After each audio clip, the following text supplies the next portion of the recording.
We're in Grant Thorold Library today in the heart of the East Marsh, launching World Book Night, and we're giving away to the community today 2 free books, Toast and All Quiet on the Western Front.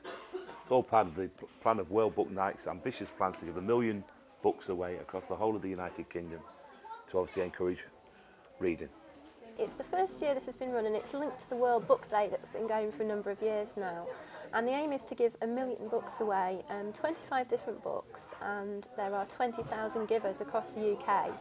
Each of us has been given 48 copies of our book, and then the World Book Night organisers will give the remainder away in hard-to-access places like prisons and schools. The eventual aim is 1 million books will be given away for free, but those books will then be passed on and hopefully have a global journey throughout their life. All over the country there's some very inventive ways in which way the books are being given out.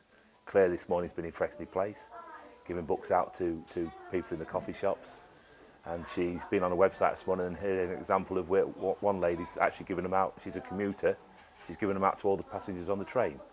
So there's a variety of really good ways, but obviously I chose to be in my local library because obviously it is my job as a community worker in the East Marsh, and hence my decision to come in the library today.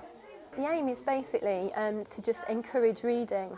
We live in a very digital age now, and perhaps books are getting a little bit forgotten, but also for people who maybe don't have as much access to books, to be given that access, so maybe for cost reasons, it can be quite expensive to buy a new book, so by going to hospitals, schools, charities, places like that, people who wouldn't normally be able to read the books will get access to them.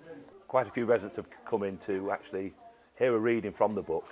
And we've also showed an adaptation of the book, which was shown on BBC One around Christmas time. And obviously it's been very well received by the users of the library. And I've just been speaking to a couple who I've passed the books on to, who were delighted because they have a circle of friends where the books that they buy or they come across, they are constantly passed around. So already we've got an example of how they're going to be passed around. We've had a great response already this morning, and it's actually a really nice thing to do, to give books away. The smile on people's faces when they get a book that maybe they wouldn't ordinarily have read or have been thinking about reading for a long time but just never got round to it. And maybe opening up new experiences to people who do like to read but wouldn't necessarily have chosen those books in the first place.